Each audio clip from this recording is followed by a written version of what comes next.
record a little bit. Hopefully you're with me. So rhetoric, right, is the way authors use techniques in their writing to make a point, right? So rhetoric is really that idea. It's the techniques that authors use. It's the things they do on purpose to make their point. We talked about some of the rhetorical appeals like ethos and pathos and logos. Repetition, we've talked about. There's lots of ways that authors use words on purpose in order to make a point. Now, we're going to go into illusion a little more today. I was just curious if anybody remembered it. It is a reference to a famous story or idea that helps, a passing reference to a famous story idea in another written work, right? So we'll go into this. I even found a video. I might share it with you. You can tell me if it's too corny, and we'll see if that helps you. And then, does anybody remember schema? I talk about this a lot, but they're kind of related because schema is everything you already know. So your schema is just everything you already know, and it sort of gives you a way of looking at the world. You frame your way of looking at the world through your schema. So for us city folks, we often don't have enough schema for what it's like to live in the country. And when we read stories about things that are happening out in the country, it doesn't make as much sense to us. Whereas when we read stories or see movies about the city, we really understand them maybe better than folks that live out in the country would because of all the city schema that you have, right? Like city folks know about snowplows clearing the streets right away and that you have to clear your sidewalk. Country folks don't necessarily have to shovel the snow. It can get much more packed in up there. So anyway, schema is everything we already know. All right, so what am I trying to teach you in this? I'm trying to teach you how to use the beginnings of what will become Space Cat when you get to English B and C. So in Kelly and Dylan's classes, they use this thing called Space Cat, which is a way to analyze rhetoric, right? So if rhetoric is the way authors make their points, Space Cat is the way we understand the way authors make their point. All right, it's a fun acronym and it's got the funny Space Cat that helps you remember it. And so that's the whole point of Space Cat, right? Hi, my dear Kane. I'm sending the link of the lesson we're working on. We just went over this top part and we're doing some direct instruction here, but of course I'm recording it and you didn't miss much, okay? Just missed these first three and you can get it later. I'll post this video for sure. So what we were working on, right, is just the beginning of Space Cat. We're gonna let English B and C teach you exigence, choices, appeals, and tone, right? Not trying to do that. Here, we're gonna make sure we've got speaker and purpose. We started talking about that yesterday. And today we're gonna layer in audience and context. And if we look at each of these things separately, right, as we're reading a text, then we really understand and we can really get a more in-depth understanding of what we're reading. So yesterday we looked at Fight the Power, these song lyrics, and we looked for the speaker and the purpose. And does anyone want to share out with me so I can take notes here and you can also take notes here of what did we find out about the speaker of Fight the Power by Public Enemy? Or what did we determine?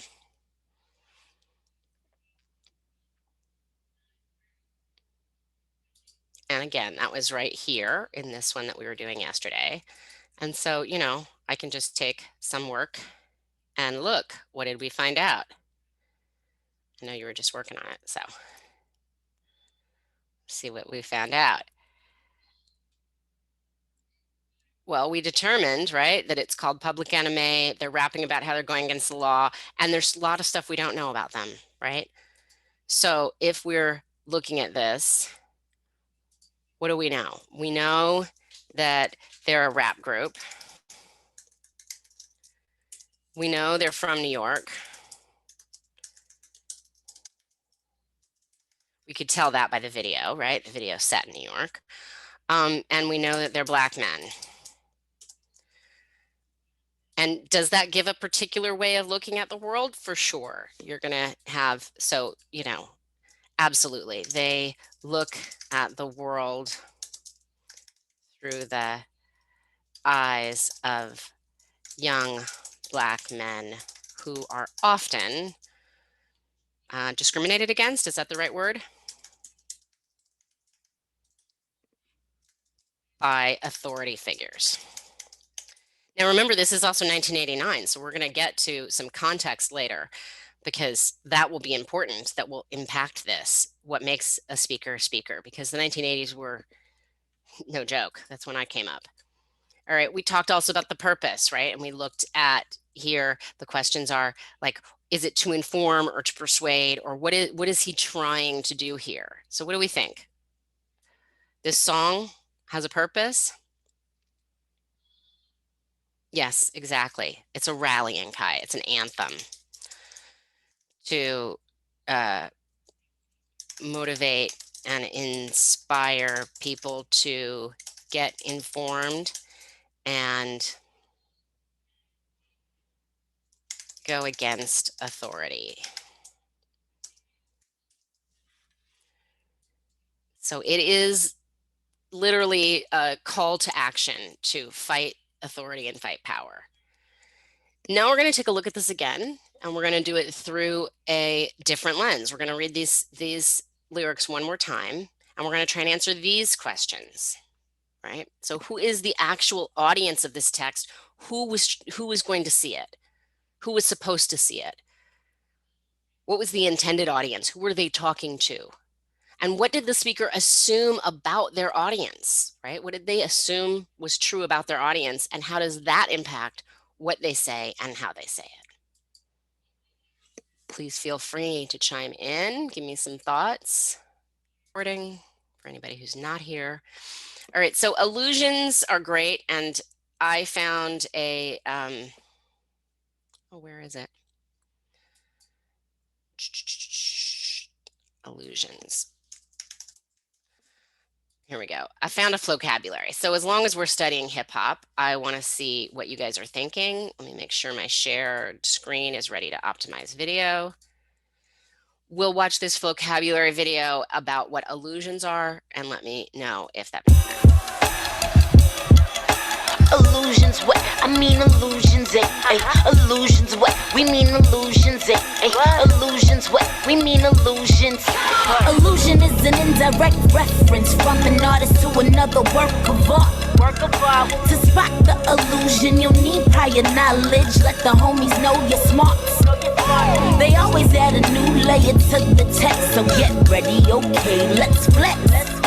Illusions, what? I mean illusions, illusions, what? We mean illusions, Wisdom of Athena and the swagger of Aaliyah.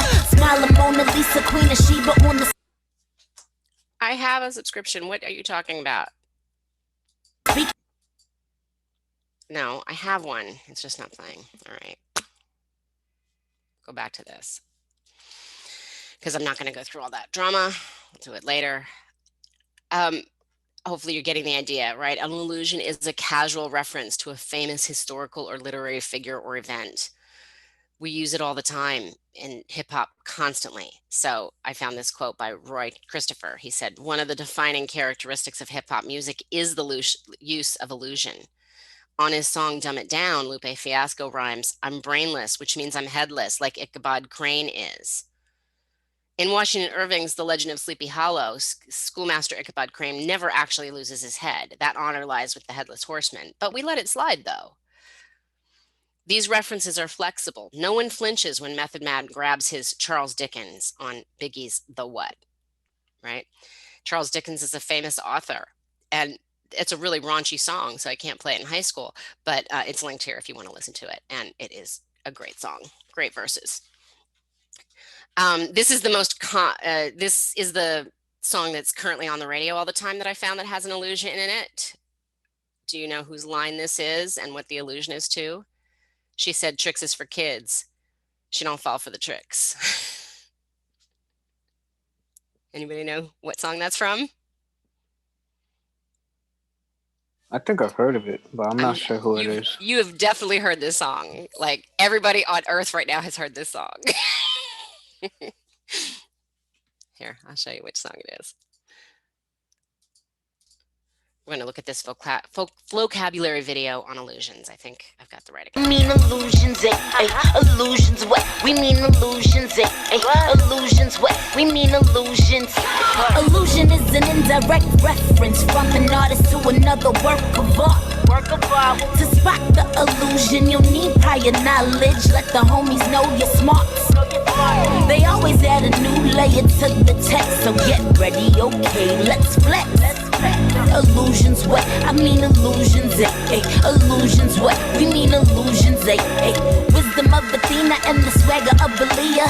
Smile of Mona Lisa, Queen of Sheba on the speakers. Wisdom of Athena and the swagger of Aaliyah. Smile of Mona Lisa, Queen of Sheba on the speakers. What we started on, dust your shoulders off. Illusions a figure of speech that indirectly refers to other texts. No need for explanation, no need for citation. It's something you will get. A phrase or a word gives a tone or a theme.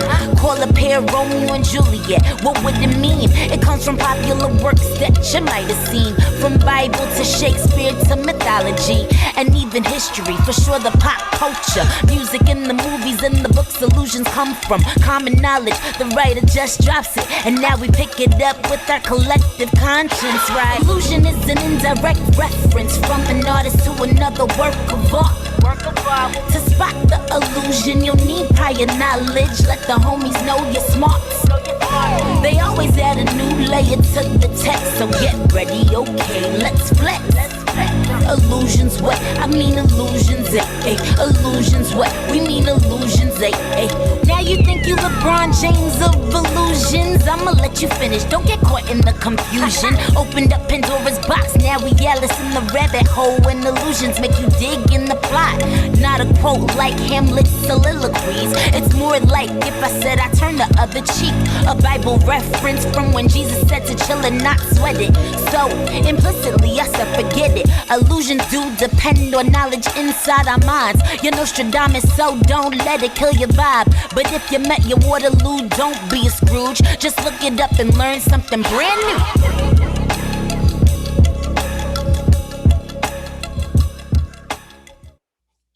Right. What is an illusion?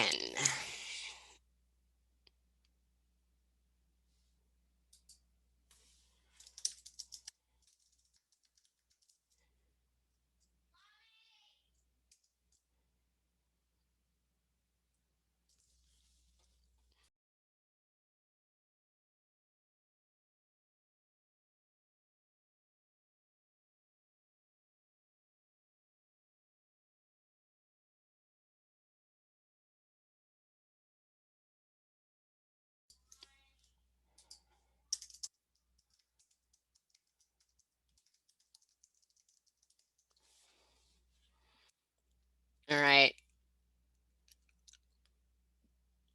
An illusion is an indirect reference. In the biblical story of David and Goliath, pay attention, guys. I think I might put this on as a quiz. You guys will be ready. Look at the answers now.